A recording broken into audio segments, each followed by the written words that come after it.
You're listening to How to 20-something, the best podcast that helps both men and women navigate their 20s and learn how to adult across all aspects of their lives. We're going to focus on career, relationships, finances, fitness, nutrition, and all of the common challenges and obstacles a typical 20-something will face in this post-college life. I'm your host, Jess Diamond, and I am the CEO and founder of Jess Diamond Coaching, where I help young professionals get their shit together, gain their confidence, and own their life.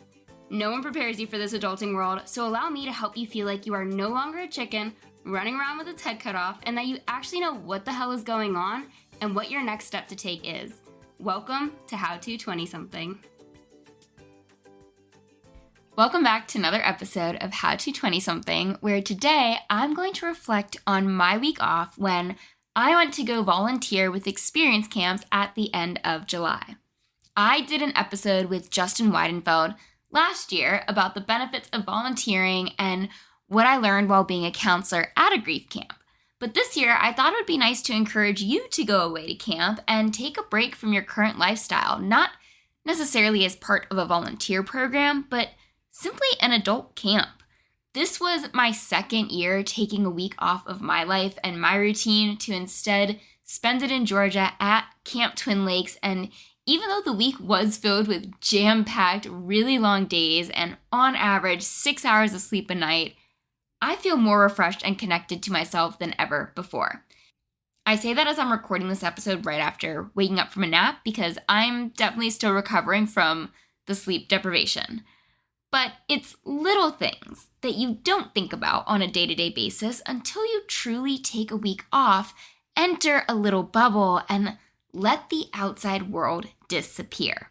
Now, like I said, there are adult camps out there, so that's definitely a route you can take, or you can do what I did and volunteer at a camp. Basically, I think it's beneficial for every adult to put their life on pause for a week and not think about their own schedule, stressors, or day-to-day life, and going to camp really helps you shut off that part of your brain. It invites you to be fully present for an entire week, and it's what this episode is going to be about. My camp is called Experience Camps, and it is a nonprofit for kids who have experienced the death of someone close to their heart, so a parent, a sibling, or a caregiver. I personally experienced the death of my father when I was 13 and pretty much disassociated from that grief for about 13 or 14 years. Really until I went to experience camps last year and realized how much guilt I held in my body that was completely untouched. I didn't even know about because I didn't learn the process of grief. But being introduced to a camp that supports a cause I needed when I was younger and getting to go to camp for a week, say less. I was counting down the days leading up to camp because I really could not wait to be off of my laptop, to not be worrying about my schedule, what I needed to be doing day in and day out, what to make for dinner, what plans to have. It's not to say I don't enjoy my life. I do.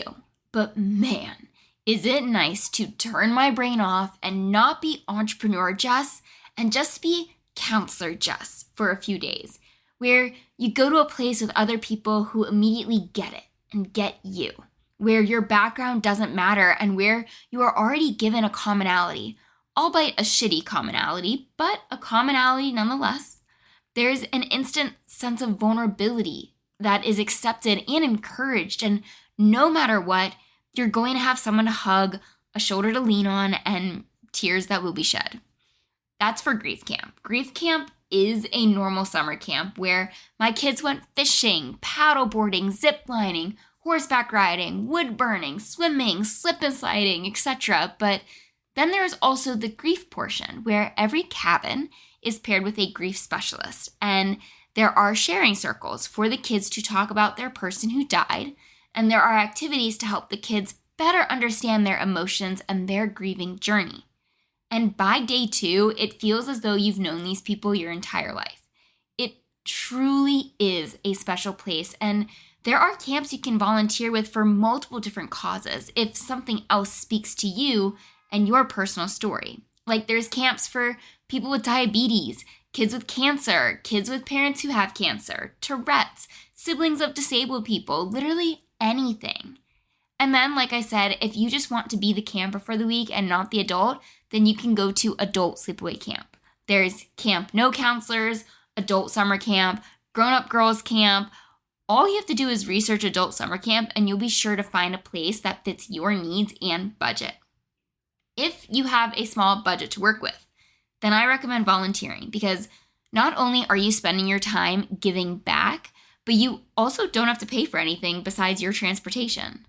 And as a camp counselor, you still get to do most of the activities the kids get to do. But I'm not going to tell you what kind of camp to pick, whether you're volunteering or paying to go. I'm just going to enlighten you about the benefits of going away to a camp as an adult. First off, I do think you should go to either an all-girl or an all-boy camp. So whatever gender you identify as, go to that gender camp. This was the first year experience camp separated the boys and girls at the Georgia location, and I think it was so much better. It was peak girlhood at every corner with no lingering subconscious thoughts of boys are around. You really do get to let loose. Even if you think you let loose when it's mixed gendered, I'm going to tell you right now that you don't fully let loose until it's only all girls. I went to a sleepaway camp for a few years when I was a kid, and it was co-ed, and last year experience camps was co-ed. So believe me when I say you should really go to a one-gendered camp. It is so much better. I had one camper this year who still did lip liner and eyebrow fills every day. I had incoming 8th and 9th graders, but you know she was doing this for herself and no one else, and I loved that for her. I personally felt less embarrassed about the state of my skin or my hair because almost everyone was in their natural state, imperfections and all, and it was a beautiful sight to see. But this is just a side note. I'm going to dive into the benefits right now. The first, probably most obvious benefit, and one that I've pretty much already been talking about, is that you don't have to think. Your day is scheduled out for you. Where to go, when to be, what to eat, everything down to the minute is planned out for you. It's like being back in grade school again. It just simplifies all of the mental load you usually carry in your day-to-day life and is handed to you on a sheet of paper. Just think about it. For an entire week, you don't have to have a single thought about what food to make, and you don't have to clean your plate afterwards. You get structured time off. Ugh, glorious. That alone should convince you enough to go away to camp. Because you could go on vacation, and it would be relaxing, but you still have to plan it. The excursions, the places to eat, when you're going, what's on the menu when you go to finally find a restaurant to eat at. And at camp, every single decision is already made for you. The next benefit was more surprising to me, and it was something that I guess wasn't as apparent last year, but it's wonderful to not know what you look like. There are no full body mirrors. You're not constantly walking by your reflection, and you just get to be. I didn't realize how much I body check or just see myself until this last week. And when I thought about it, I could see I'm constantly seeing my reflection in my day-to-day life. I have 3 big mirrors in my apartment. I work in a gym that is covered in mirrors. When I go on walks, I walk by giant windows with more reflections. So I am constantly getting body feedback, and that's just not healthy for the mind. You're not supposed to see yourself as much as we do in today's society. I felt so good at camp. My brain was not occupied with what I looked like, and I was able to turn into how I was feeling and listen to my body. Not to mention the lack of mirrors and little free time or privacy meant I wasn't picking at my skin either. I couldn't see my skin, and I didn't want to pop pimples in front of someone else, so even though I was sweating constantly and eating camp food, my skin by the end of the week actually looked pretty good. I can't speak for everyone when I say that, because I know of some people whose skin was reacting horribly to the food and heat, so this is just my own personal benefit. But not seeing yourself in a mirror or as a reflection all the time is a benefit for everyone. The little free time and privacy that I just mentioned might be a turnoff to some of you, and as an introvert myself, there were definitely moments when I needed a break, so don't worry. Experience Camp specifically puts 4 counselors to a cabin, meaning if you needed a break, you could tap out, recharge your battery, and then jump back in as long as you communicated with your co-counselors. 2 of the days I was off after lunch, which was their rest hour. So I also took the period after lunch off, and that gave me 2 hours of me time. One of the days I was able to go for a run, take a shower, and take a nap, and I returned to the girls as a whole new person. So don't worry, if you need recharge time, you get to have recharge time. All right, the third benefit of going to camp is being able to disconnect. There's no time for you to scroll social media, nor do you even want to scroll social media. My screen time was like an hour each day, and that was spent checking the camp WhatsApp group, finding songs to play on Spotify, and checking the weather. As I said earlier, you get to be fully present. You get to put your outside life on pause, for the most part, and be in the moment, laughing, singing, and crying at some points. It was a grief camp, but just 1 week of not scrolling on TikTok makes me want to delete the entire app. Because even when I had free time and could doom scroll if I wanted to, I had zero desire to open the app and do so. I scheduled all of my Instagram posts ahead of time and would quickly open it to check notifications, but otherwise I barely had a social media presence that week, and it was wonderful. It makes me want to continue to schedule posts for the week in advance so I don't go on it as much.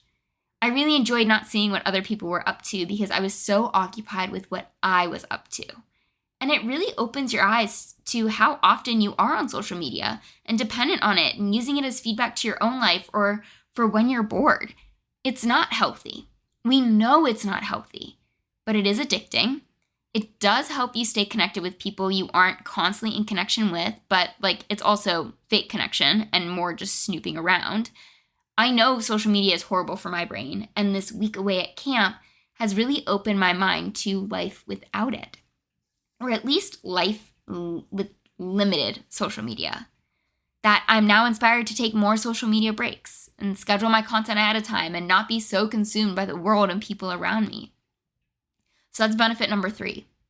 Another benefit of going to camp, and probably the reason why everyone should definitely go to camp, is getting to have playtime. As a working adult, so much of your life becomes serious. But going to camp allows you to play with zero pressure to be the best or do something perfectly. Growing up usually means less playtime, like when you were a kid, and we need to constantly engage in play. It's good for the soul, and it has a lot of psychological benefits too that leads to things like more emotional resiliency and a decrease in stress.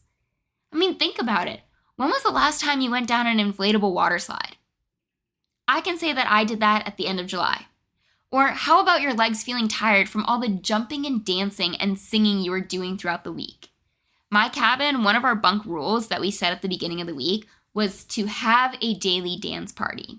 And hearing those girls laughing and goofing off with us counselors included was so cathartic and incredible. These are kids that have experienced a great deal of hurt and heartbreak, and a lot of them don't have a good home life anymore. So to hear children laughing and laughing right alongside with them, it's like a glimpse of hope that all will be all right in the world and that it's not that serious. As adults, we need that. We need those reminders and moments of play because without it, you lose yourself. You burn yourself out. You stay caught in a cycle of discontent. And camp breaks you free. There is so much power in play, and it gets harder and harder to incorporate it in your regular life as you get older. Or you find yourself structuring in playtime and it's not the same. Think about taking a whole week off dedicated to playing. It sounds crazy, maybe unfeasible for you, but I'm telling you, you'll be better off by doing so. And don't tell me you don't have the time or the money to take off and go away to camp, because I'm self-employed. So when I take off, I don't get paid. I don't have PTO. If I can find the time and know that I'm going to be okay financially, then you can do it too. You just have to want to do it for yourself. But you need to have more play and more fun in your life. Adulthood robs us of so much of that freedom, and camp lets you reel it back in. The fourth benefit, or I guess maybe I'm on the fifth benefit. The fifth benefit of going to camp is the ease of making friends. And that goes along with the play. There are so many experiences happening, and the best way to make friends is through shared experiences. It's through doing. With experience camps specifically, we all have an immediate sense of belonging because most of the staff and all of the kids who attend have endured something horrible that brings us all together. The staff gets their own sharing circles, and you get insight into the hurt and pain they hold, and some of it overlaps with your own story. One of the girls, her name is Jenna. My sister's name is Jenna. Her dad died when she was 13. My dad died when I was 13. She got married earlier this year. My sister got married earlier this year. So there were so many little overlapping moments that we were able to connect on. So kind of like how the kids get their sharing circle, the adults get their own. And it's where they get a chance to share their story or feelings about the grief journey that they're going through or that they're on. And you get to see that you're not alone, as well as perspective that you never know what someone is going through. It's a little reminder to be kind to everyone. When you are volunteering with a cause close to your heart, you also know that everyone else there is a good human too, and no one is going to be mean. That the opposite is true. Everyone is going to be accepting. And that allows you to fully be yourself in a guaranteed judgment-free environment. But the connections you make are incredible. They are the easiest connections you're ever going to make in the adult world. You're getting connected with people from all walks of life that you probably never would have met and are forever grateful your paths crossed. And while making connections, you are rediscovering lost parts of yourself. The good parts, the ugly parts, and the forgotten parts. It's simple to think about in hindsight, but when you are taken out of your regular environment and your regular schedule and routine, and when you experience a little bit of awkwardness as you leave your comfort zone, you are able to reconnect with you and then better reconnect with the people around you. You come back to the real world as a better person, as a clearer person, and as a happier one. It ties back to taking a social media break and taking a break from your life.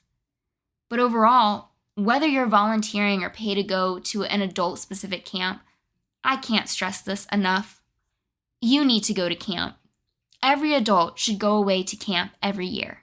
Whoever invented the idea of adult summer camps, you are a genius because we all need a little bit of play, a whole lot of connection, and a break. And that's what camp offers you.